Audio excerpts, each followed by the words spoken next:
How would you tell a new educator how to balance AI and that whole piece, the new world that we're going into, with what they've been taught in education? So I don't know if I have the answer, but that's certainly part of the reason why we went up to visit this school. And, it was very clear talking to their superintendent, Mike Bigley, that, their goal isn't to just let AI take over the teaching, because we all know that this machine, I can look at it all day long and I'm not going to get smarter just staring at it. We need people to interact with. We need people to coach us on how to interact with those tools, and we need people to, quite frankly, work with us on how to interact with each other. So some of those people that are proposing that AI can take over classrooms and we don't need human existence in them, I think we really need to communicate with them that working with human beings is still a human job. AI or other tools are just that. They're tools, and they can improve education by all means. But in my mind, it's no way it's ever going to function without the human element in it. Hello, everyone, and welcome to the Brighter Together podcast. My name is Janet Courtney, and my guest today is Willy Chambers. Willy is the superintendent and special education director at Blackhawk School District, and that is located in South Wayne, Wisconsin. Willy, thank you so much for being here today. Janet, thank you for having me. So tell us a little bit about your role and what's going on at Blackhawk. Yeah, my role is a dual role, as you mentioned. I'm the district administrator and director of special ed. We're a small rural school district with about 350-ish kids, early childhood to 12. Currently, as of a couple days ago, we have 66 students enrolled in special education, early childhood through 12 as well.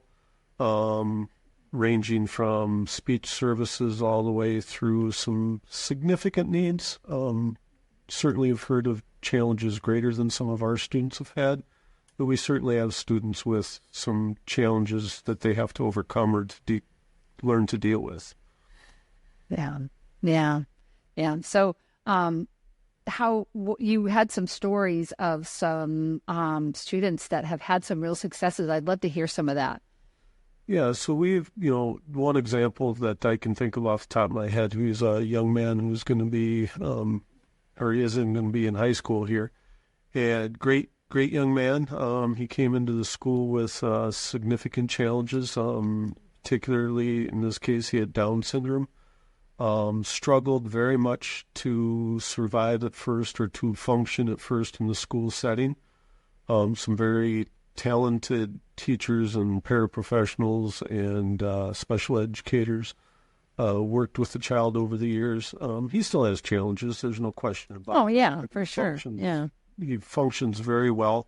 He is very well loved by the community, by the students, by the staff, and a lot of support for him. He is recognized not only in our community, but the communities that we integrate or function with. And just a very positive perspective to bring to the school, and teaches others, I think, to recognize that we're not all the same and that we have to accept people's differences and learn to function with each other in a positive way. So what do you attribute to that? Do you think it's more his personality or the talent of your staff or family or a combination? What do you think? What was the turning point for him?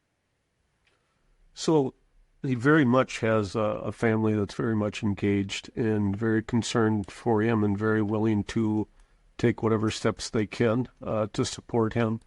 But I think it's also true that that our staff was very instrumental in helping the young man function and gain some skills to function at the level he is now. I also commend the community for, not just our community, but the communities that we interact with for accepting him, welcoming him, making him feel important, which he is. Yeah, absolutely. Yeah. So how did he start with you in kindergarten, or did he come in the middle of his career? No, he was, his father actually went to school here as well. Oh, wow. And he taught his father and coached his father. So, yeah, he's been in this school system all the time he's been in school. So you're that guy from Back to the Future. That guy's still here? Yeah, yeah, I am.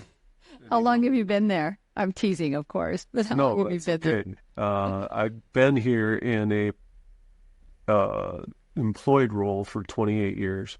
I also was a graduate of here, and my dad taught here, and my mom subbed here. So yeah, I've been in this community or part of this community for a long time.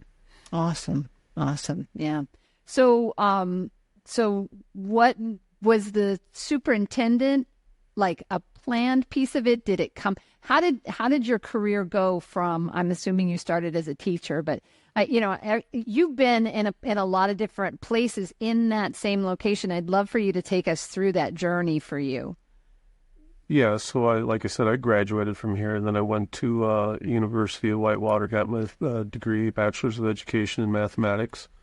My first teaching job was actually out in California for 7 years, and then I got the opportunity to come back to Wisconsin. Started back here 28 years ago as a high school math teacher. Okay. About 11, 12 years in, I had finished my master's degree and to get my principal's license, and had an opportunity to we had an interim superintendent, be a principal for a year. That interim superintendent persuaded me to go for my superintendent's license. And then after Pete left, they hired a new superintendent for those 3 years that I happened to be finishing or getting my degree. And then when Charles moved on to another position, I interviewed for the position. The board at that time awarded me the position.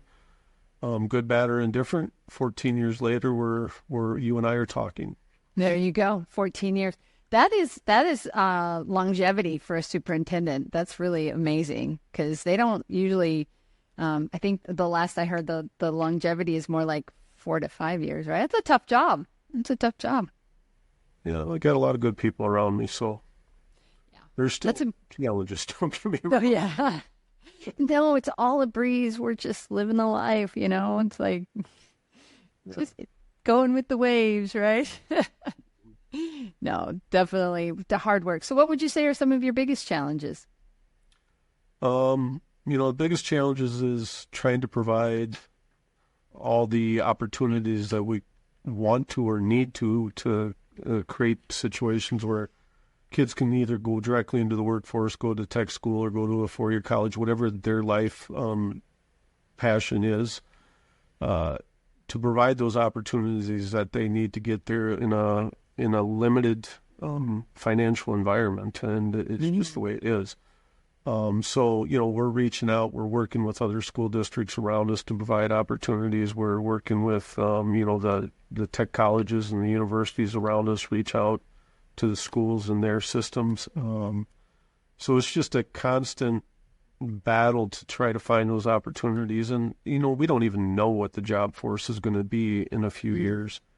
So creating learners that are, they're just lifelong, it has to be lifelong learners. And I don't care whether that's going into the trades or going into a position similar to mine. You can't just learn one thing and sit on your laurels for the rest of your life. You have to continue to be engaged. Yeah. So creating that base, I guess, if you will, is the challenge, and creating the opportunities for those kids. Yeah, and helping them to recognize that, right? How much are you seeing? I'm sorry, go ahead. No, I said that's the biggest challenge, is helping them to see that they need to take advantage of things when they can. Right, yeah. I think there's a lot of us that would go, man, if I had known what I know now, right? Yeah, absolutely. For sure. You and I have been in education for a long time. I've been a speech therapist, I think I told you, 31 years. I can't even believe it's been 31 years. I don't feel like it's been 31 years, Yeah, well, this is my 35th year I'm finishing, so you got 4 years on me. Yeah. So what do you think, what do you think about, like, post-COVID? Like, have you seen, are we getting back to baseline? Are we getting back to Or do you think we ever will? I don't know that we're getting back to that baseline, but I don't know that that baseline is the baseline that should exist anymore, if you will. The world's changing so much faster. I know our principal and myself just went up to a northern school district in Wisconsin and watched their teachers interact with AI instruction in the classroom. And I'm not saying that's the new everything, but it's certainly part of what's going to be going. It's not going away. We need to adapt, and we need to adapt much quicker than we have in the past. And that's quite frankly because the devices like you and I are communicating with right now, the internet, the tools, not that they're new because they've been around for quite a while, but the tools that are being used on them are just evolving so much faster. So do I think we've gotten back to that baseline? No, but do I think it's the baseline we need to shoot for? I don't think so either. No, yeah. I get that. We've got, and AI is just one piece of it. There's... Yes, it's not the whole picture. No, but it's a piece. It's the piece that people are paying attention to even more so, I think, than just not the social motion. I meant the social media and TikTok and whatever, and just devices. When devices came out, we thought they were going to be really great, right? It's a cool thing that you've got, and now it's kind of like taken over, and we don't want that, do we? No. But how do you balance that? I mean, you've got a lot of experience. How would you tell a new educator how to balance AI and that whole piece, the new world that we're going into, with what they've been taught in education? So I don't know if I have the answer, but that's certainly part of the reason why we went up to visit the school. And, it was very clear talking to their superintendent, Mike Bigley, that, their goal isn't to just let AI take over the teaching, because we all know that this machine, I can look at it all day long and I'm not going to get smarter just staring at it. We need people to interact with. We need people to coach us on how to interact with those tools, and we need people to, quite frankly, work with us on how to interact with each other. And, so some of those people that are proposing that AI can take over classrooms and we don't need human existence in them, I think we really need to communicate with them that working with human beings is still a human job. AI or other tools are just that. They're tools, and they can improve education by all means. But in my mind, it's no way it's ever going to function without the human element in it. Right. I don't know. I mean, I was talking to somebody about this the other day, and it was like, because we talked about it. One of the recent podcasts that we put out was we were talking quite a bit about AI and how the human piece of it is not. I don't know that you can replace.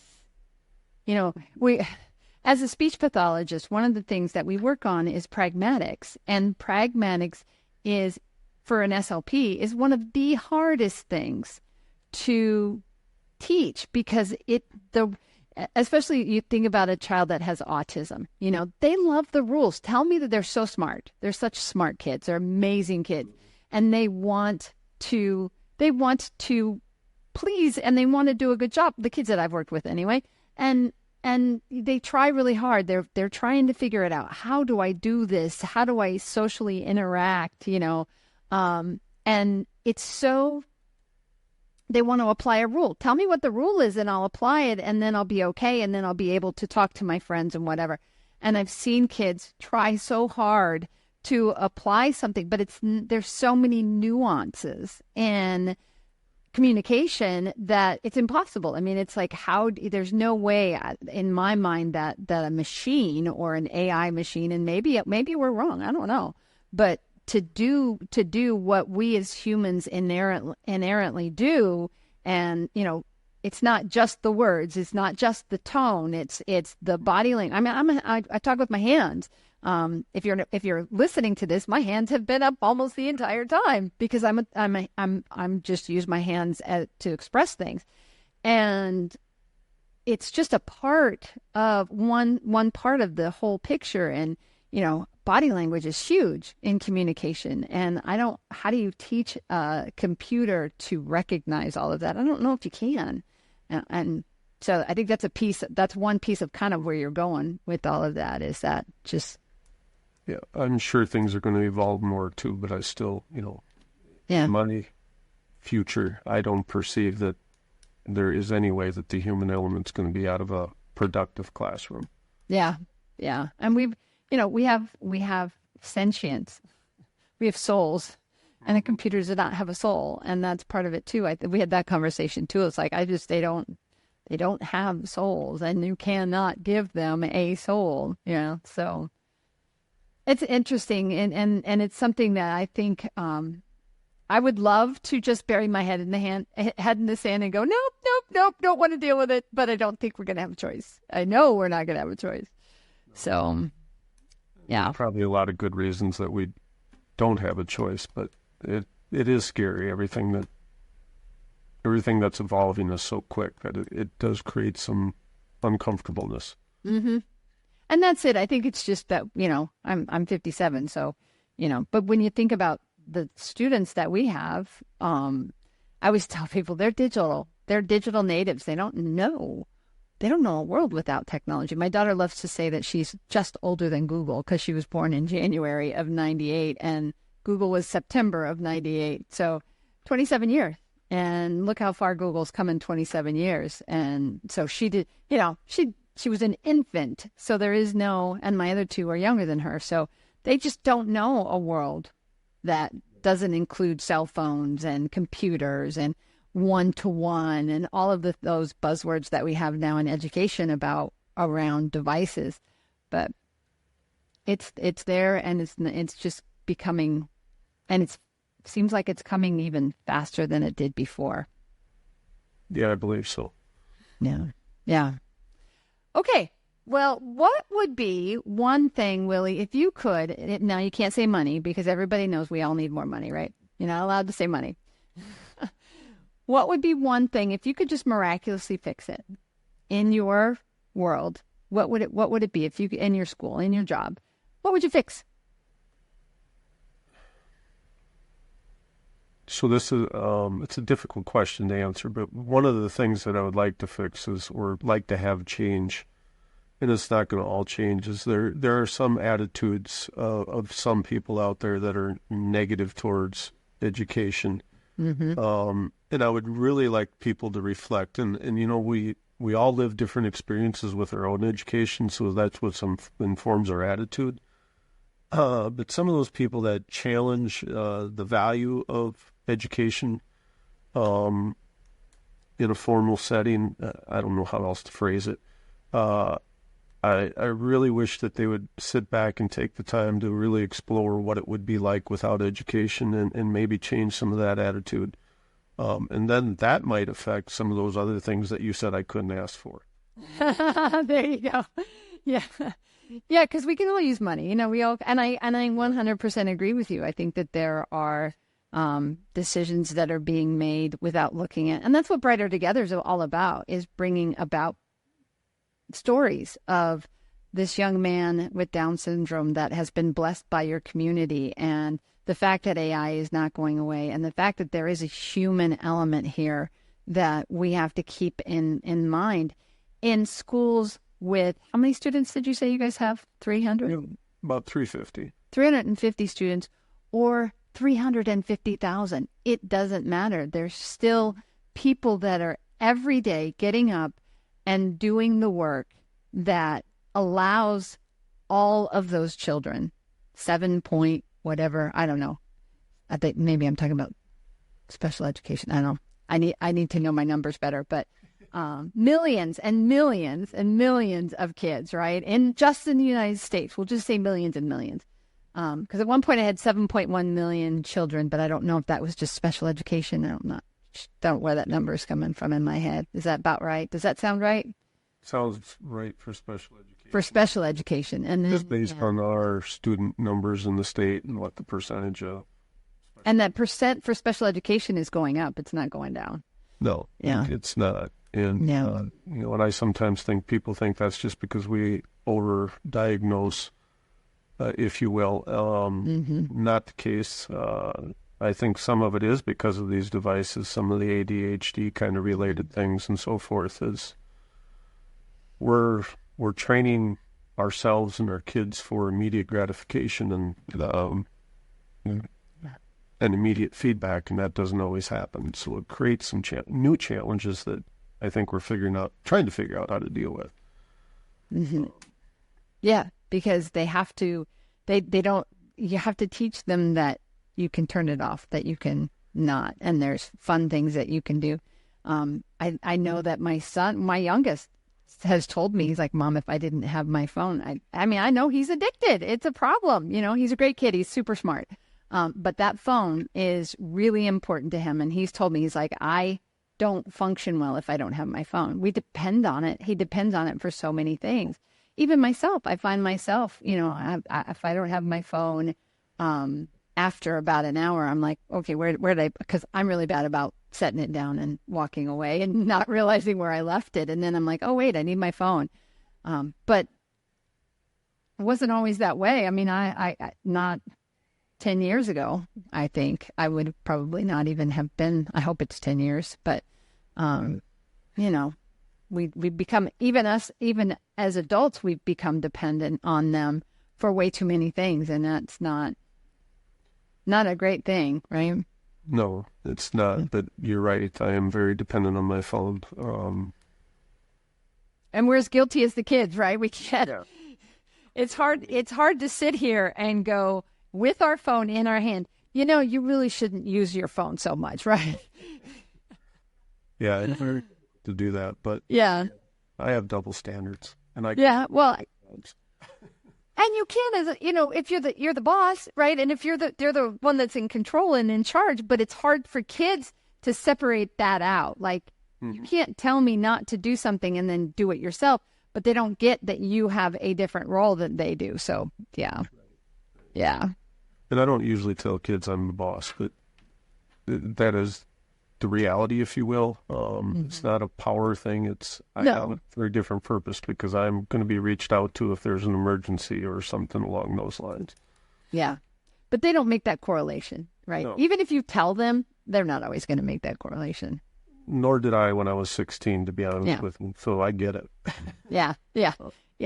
And that's the dichotomy. It's kind of funny. It's like, it's just like where, what we've been talking about this whole time is finding that balance, finding that way to deal with education and what's coming and where we are right now and where we've been and what's new and just, but again, and you said this really well, we are lifelong learners, and so do they need to be lifelong learners, right? Keep learning. So, well, Willy, it's been great to have you here. Where do people go if they want to learn more about Blackhawk School District?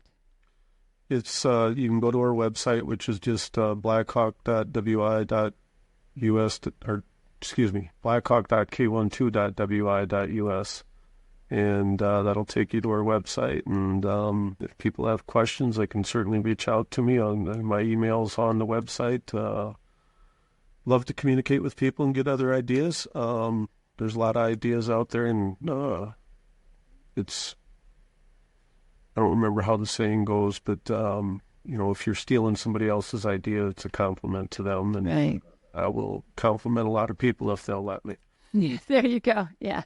Imitation is the best form of flattery. There you go. So there you go. There you go. I got it. Yeah.